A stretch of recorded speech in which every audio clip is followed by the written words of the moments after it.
नमस्कार साथियों, स्वागत है फिर से नए वीडियो में आप सभी का। साथियों, यहाँ पर एक सवाल लिखा है। ये जो सवाल है क्लास 10th का है। इस तरह के सवाल क्लास 10th के बोर्ड एग्जाम में भी पूछे जाते हैं। तो चलिए एक बार सवाल पढ़ लेते हैं, उसके बाद इसे हल करते हैं। बहुत ही आसान सवाल है। तो यहाँ पर लिखा है 20 सेंटीमीटर त्रिज्या वाले एक वृत्त की कोई जीवा केंद्र पर 60 अंश का कोण अंतरित करती है। संगत लघु वृत्तखंड और दीर्घ वृत्तखंड का क्षेत्रफल ज्ञात कीजिए।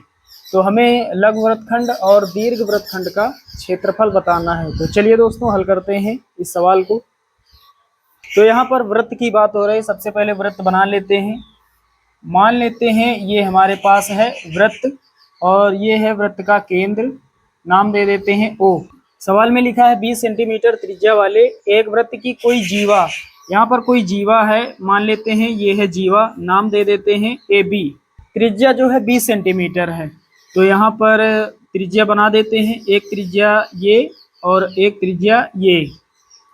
और यहाँ पर त्रिज्या का मान कितना है 20 सेंटीमीटर। आर का मान कितना है 20 सेंटीमीटर। ये दोनों त्रिज्याएं आपस में बराबर हैं। और यहाँ पर कोण दिया गया है। लिखा है वृत्त की कोई जीवा केंद्र पर 60 अंश का कोण बनाती है। यहाँ पर कोण बन रहा है 60 अंश का। ये कोण है 60 अंश का। आगे लिखा है संगत लघु वृत्तखंड और दीर्घ वृत्तखंड का क्षेत्रफल ज्ञात कीजिए। तो साथियों ये खंड है इतना, ये वाला है लघु वृत्तखंड। और इसके बाद जो भाग बच रहा है वो है दीर्घ वृत्तखंड। ये है पूरा यहाँ से यहाँ तक, ये है दीर्घ वृत्तखंड और ये वाला भाग है लघु वृत्तखंड।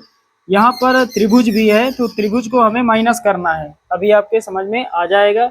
तो चलिए दोस्तों हल करते हैं। तो सबसे पहले लिखेंगे दिया है। क्या क्या दिया गया है? त्रिज्या का मान दिया गया है, आर का मान दिया गया है 20 सेंटीमीटर।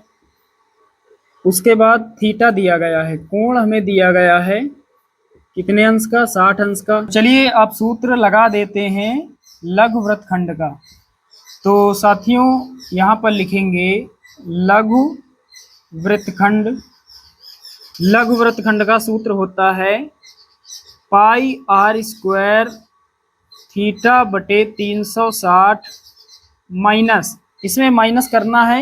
ये जो यहाँ पर संगत त्रिभुज बन रहा है, इसके साथ में ये जो त्रिभुज बन रहा है, इसका सूत्र होता है 1/2 आर स्क्वायर साइन थीटा।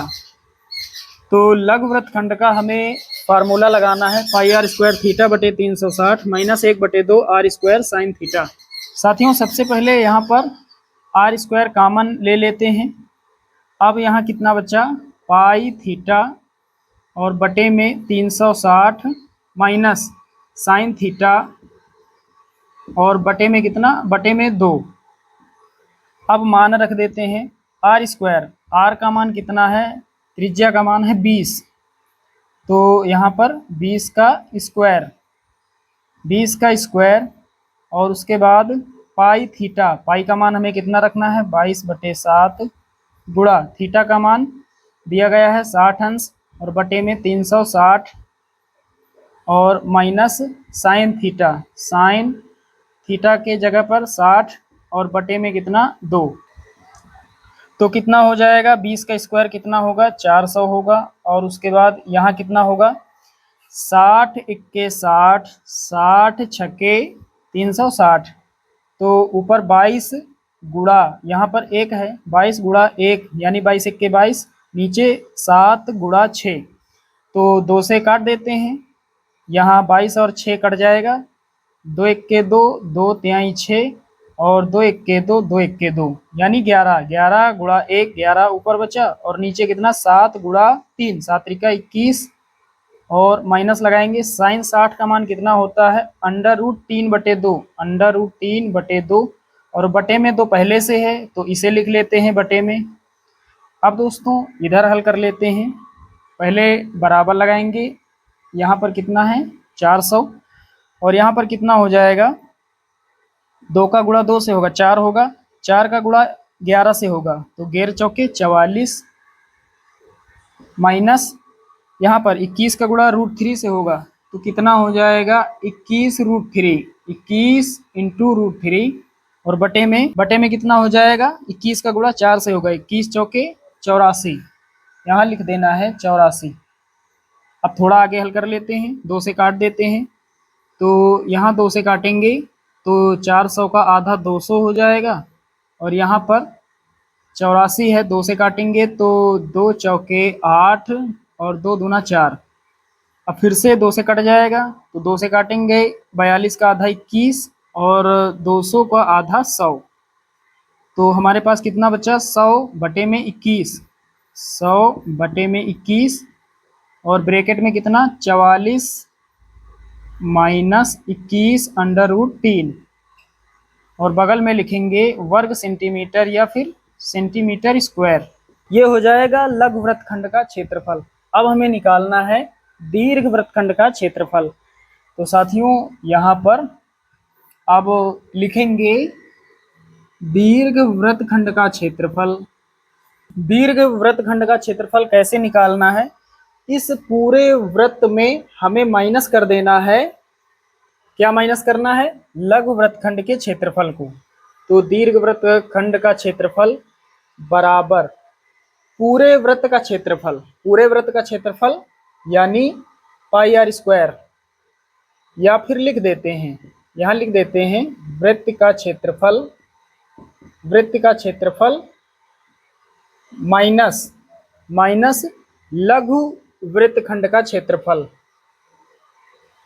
दीर्घ वृत्तखंड का क्षेत्रफल बराबर वृत्त का क्षेत्रफल माइनस लघु वृत्तखंड का क्षेत्रफल। अब रख देते हैं सूत्र, वृत्त का क्षेत्रफल होता है पाई आर स्क्वायर,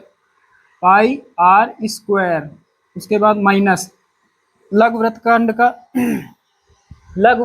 का क्षेत्रफल कितना प्राप्त हुआ है, 100 बटे 21 और ब्रैकेट में 44 माइनस 21 अंडर रूट 3, तो लिखेंगे 100 बटे में 21 और ब्रैकेट में कितना 44 माइनस 21 अंडर रूट 3। अब इसे हल कर लेते हैं, पाई का मान 22 बटे में 7 गुणा आर स्क्वायर, आर का मान कितना रखना है, आर का मान हमें रखना है 20, त्रिज्या का मान कितना है 20, तो स्क्वायर लगा है तो 20 का स्क्वायर कितना 400, यहाँ लिखेंगे 400 और उसके बाद माइनस 100 बटे में 21 और ब्रैकेट में 44 माइनस 21 इंटू रूट 3, यहाँ पर कितना है 400 और यहाँ 100 है, नीचे 21 है, 400 को लिख सकते हैं 100 गुणा 4 और नीचे 21 है, 21 को लिख सकते हैं 7 गुणा 3, 7 त्रिका 21 होता है, तो कॉमन कितना मिल जाएगा, ऊपर से 100 और नीचे से 7। अब यहाँ कितना बचेगा 22 और यहाँ 4, 22 चौके 88 माइनस 100 कॉमन हो गया, 7 कॉमन हो गया, बचेगा कितना 3, 1 बटे 3 और इसके बाद ब्रैकेट के अंदर है 44, यहाँ छोटा ब्रैकेट बना लेते हैं, इसको छोटा बना लेते हैं, यहाँ पर ब्रैकेट के अंदर है 44 माइनस 21 रूट 3। अब आगे हल करते हैं, 100 बटे में 7, यहाँ कितना हो जाएगा, क्रॉस गुणा कर देते हैं, 88 का 3 से गुणा तो 8 त्रिके 24 का 4 हासिल 2, 8 त्रिके 24 2 26, 264 हो जाएगा माइनस, अब यहाँ गुणा हो गया, अब क्या करते हैं ब्रैकेट खोल देते हैं, तो ये माइनस जो है इस माइनस को प्लस कर देगा, तो माइनस का 44 और माइनस माइनस प्लस, प्लस का 21 अंडर रूट 3 और पूरे के बटे में कितना हो जाएगा 3 हो जाएगा। अब थोड़ा बचा है, हल कर लेते हैं, 100 बटे में 7 और यहाँ कितना 264 में 44 घटाएंगे तो 4 में 4 घटाएंगे 0, 6 में 4 2 बचेगा और आगे 2, 220 बचेगा प्लस 21 अंडर रूट 3 और बटे में कितना 3, ये हमारा आंसर हो जाएगा। 3 को यहाँ गुणा में भी भेज सकते हैं, 100 बटे 7 त्रिका 21 और ब्रैकेट में 220 प्लस 21 अंडर रूट 3, यही दोस्तों हमारा फाइनल आंसर हो जाएगा। बगल में लिखेंगे वर्ग सेंटीमीटर या फिर सेंटीमीटर स्क्वायर। तो साथियों ये हो जाएगा दीर्घ वृत्तखंड का क्षेत्रफल। तो उम्मीद करता हूँ दोस्तों कि ये सवाल आप सभी लोग अच्छे से समझ गए होंगे।